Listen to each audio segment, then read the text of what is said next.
It's the fabulous former Conservative London mayoral candidate, Susan Hall.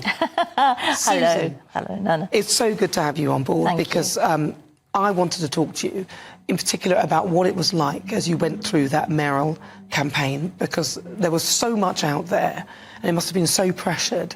What was it like? Well, it had lots of different moments. I mean, one of the best things was listening to Londoners, and I spent a lot of time doing that. I was with a very small group of people that were helping me, but they are such lovely people. They made it much, much easier for me. And of course, the problems that all politicians have is the abuse they get for doing the job as best as they can. So it had its moments, it had good moments, and it had more difficult moments. As a person, though, the toll that it took on you must have been quite intense, because I thought you'd be out there a lot, but for some reason you didn't seem to be out as much as I was expecting to see. Was there a reason for that? Do you mean on the media? Yeah. Yes, media. no, I wasn't. I was spending most of my time talking to Londoners, listening to what they were saying. And when I realised I wasn't going to win, I really felt for the people that had begged me to do what I could because of the ULEZ expansion. Nobody should impose a tax that will hit the poorest the most. And that's exactly what Sadiq Khan has done with the ULEZ expansion. But he would argue that he is creating a clean air environment for the people in both inner and outer London. I mean, that's his argument. Well, I would urge him to go and talk to those people that simply cannot afford to replace their cars and just don't know what they're going to do. And I feel that I've let them down, and I'm very sorry, because if it's one thing he should do is to put a stop to the ULEZ expansion, but he won't. Now, your campaign, there were controversial moments in the campaign. People talked about tweets that you'd liked and all this sort of thing. Did you find that was sort of a distracting from the actual focus of what you could bring to London? Well, of course, and what we've got to look at is that Labour will always immediately term any of their opponents as far-right. They love to call all of us racist, Islamophobic, white supremacist, and of course on that we can look at that dreadful tweet from Wes Streeting, which he put out the day before the election. And if you don't know somebody and you're thinking about voting and you suddenly think this person has been called all these things, that's going to frighten you. You're not going to want that person. And this is exactly what Labour do all the time. And they use Hope Not Hate is an organisation. It's supposed to be a charity. And it does nothing but smear and demonise people. If anybody looked into it, it doesn't touch anything to do with Labour. It's always the Conservatives that it has a go at, or anybody that's centre or right-leaning. And I think they've been given public money. But their chairman, we don't have evidence of that, though. Well, their chairman is somebody that is on the national executive of the Labour Party. So I hope somebody does delve into it and have a look, because the literature they were putting out against me was nothing but a disgrace. Well, for those who don't know what Wes Streeting said in his on his Twitter, he said, "A win for Susan Hall and the Conservatives is a win for racists, white supremacists and Islamophobes the world over." Now, that is our potential health minister. Emily Carver did challenge him this morning on it, and so listen to what his reasoning was and how he got out of why he said those things. I mean, Wes, you're guilty of throwing mud just as much as the Conservatives are. I mean, last time we spoke, it was about that tweet. It was about that tweet to Susan Hall supporters, wasn't it, Wes? Saying that a vote for Susan Hall at the Labour mayoral elections was a vote for, you know, racists and Islamophobes and all of this. That was potentially tarnishing millions of voters in London who were just fed up of Sadiq Khan's record on some things. No, that's absolutely student not. union politics, isn't it, really? Sadiq's big enough. Sadiq's big enough and ugly enough to take criticism. If people don't like him or don't like his policies, we'll disagree on that, but that's totally legit in a democracy. What Sadiq has faced, I think, is an unprecedented barrage of racism and prejudice as the Mayor of London. That's what I was calling out. And I don't think Susan Hall is racist. I don't think she's a white supremacist. I don't think she's an Islamophobe. So he called it totally legit for a democracy. That's what he's saying there. Yeah, I bet they wouldn't like it if we did it to them. No, and quite frankly, we wouldn't, because we don't think that way.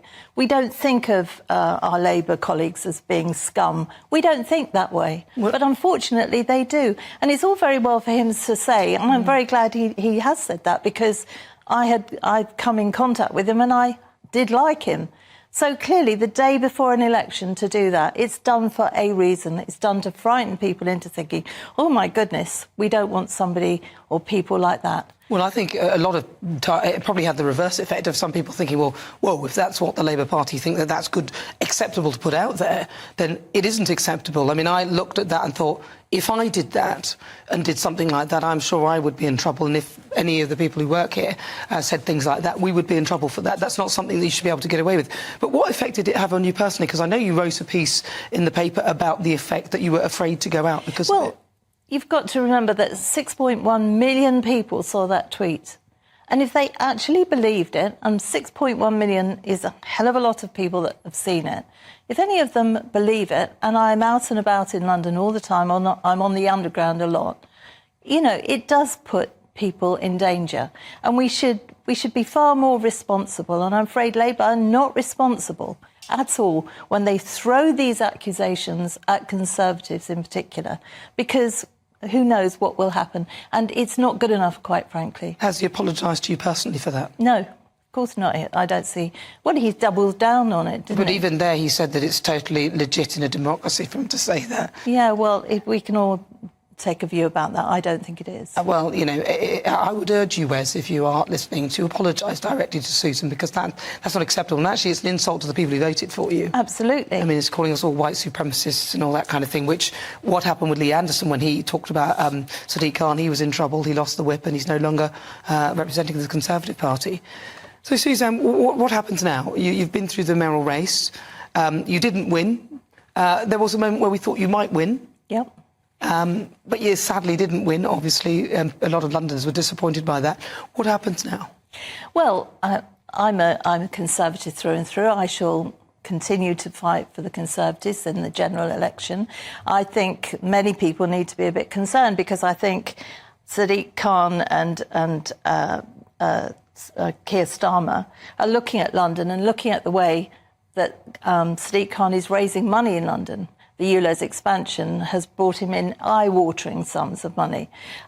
Clearly, pay per mile was on his agenda. There's no question about that. Thankfully, I hope my campaign has made him at least stall it. But Keir Starmer will be looking at that, because I think there's something like £28 billion unaccounted for in his pledges. So he'll be looking to how he can make more money from people in the country, basically a tax, in order to fund his pledges. And I would say, be careful, his war on the motorist will be coming next, and it will be coming for people that drive. And when you look at the pay per mile, I suspect we'll have to be looking at that. If Labour win the next election, then look out, all of you, because war on the motorists will continue. Well, he said that he's not going to do pay per mile. He sort of reversed his decision and said he's not going to. This was before the mayoral campaign. Sadiq Khan said during the mayoral campaign that he wasn't, having spent over £20 million, I think it was, on looking at the research into it. It was in his strategy. It's all over the place, and there are people working on it now. So, you know, he says he's not going to do something. He never said he was going to bring in the ULEZ expansion. In fact, he said he wasn't going to, and look what happened there. So I think we need to be careful, and I think the country needs to be careful, because the war on the motorists will continue, because somebody has got to fund that great big hole, £28 billion hole, in Keir Starmer's pledges. Because I'm not seeing the development of what is needed if we are to go forward with electric cars. Because in London, I don't see much infrastructure going in. Are there plans for infrastructure within London for this, if they're trying to push us all into this direction? There's nowhere near enough infrastructure. I know so many people that were going to buy electric and aren't now. No. And I believe the demand for electric cars is going down. That's what I read somewhere. No, we're just not ready for it. It does seem a bit odd that they'd want to advocate for that, because that means they need places where you can park to charge the car. London is very short on space, so in order to charge a car, you need a car's length to sit in a charger, and London does not have that kind of infrastructure. Well, that's right. And it's worse than that, because in Sadiq Khan's London plan, which is what I was going to change, it actually stops car parking spaces where you've got flats and things like that. So people in flats, how on earth did they get their cars recharged? It won't work at the moment. And also, once everybody has a car that no longer falls within the charge of ULEZ, so if your car is completely compliant, which in time every car will be, especially with the scrappage scheme, what will be the point of those cameras?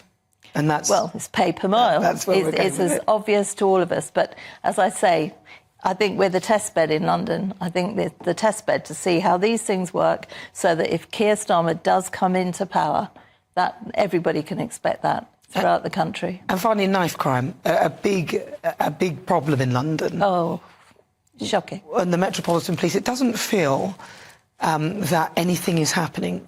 What is happening with regard to knife crime? Well, we all see it.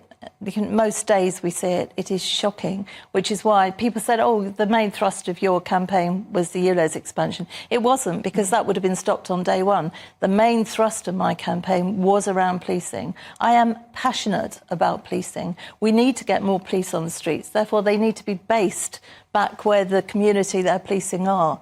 And that's why I was going to put in 2 more bases in each borough, so that the police can be stationed near the communities that they're serving. That would really help with stopping things like knife crime, because people get the different police officers get to know the community, and they know pretty quick where there are issues in different communities. And finally, that speech at the end, when I thought you were quite gracious towards Sadiq Khan, you said you're going to hold him to account when he won that. You got a lot of flack for that, people saying that you were having a go at him, even though you should have been saying other things. What was your thoughts on the day? And then that handshake. There was the handshake. People were saying that you offered his hand and he ignored you. Was that what happened whilst you were there? Because that's what it looked like to me. That's what it felt like. Yeah. But you'd have to ask him that. Yes, when he was announced, I wanted to congratulate him. I was standing next to him. And the speech was, yes, I will be continuing to hold you to account, because Londoners deserve that. And that's what. And I asked him to do better, because knife crime is absolutely shocking. It's going through the roof. You know, all those mothers that know their kids are involved in gangs are frightened of them going out. Of course they are. Yeah. And we need to be dealing with it, and we're not, I'm afraid. But you are still in the London Assembly, you are still working hard. Holding him to account. And are you likely to go back again and try again to be Oh, gosh. Race? You have to jump through so many hoops before you're selected, so it would not be my... It would not be my decision. All right. Well, Suzanne Hall, thank you very much for giving me your first interview after that mayoral race. Thank you. Thank you.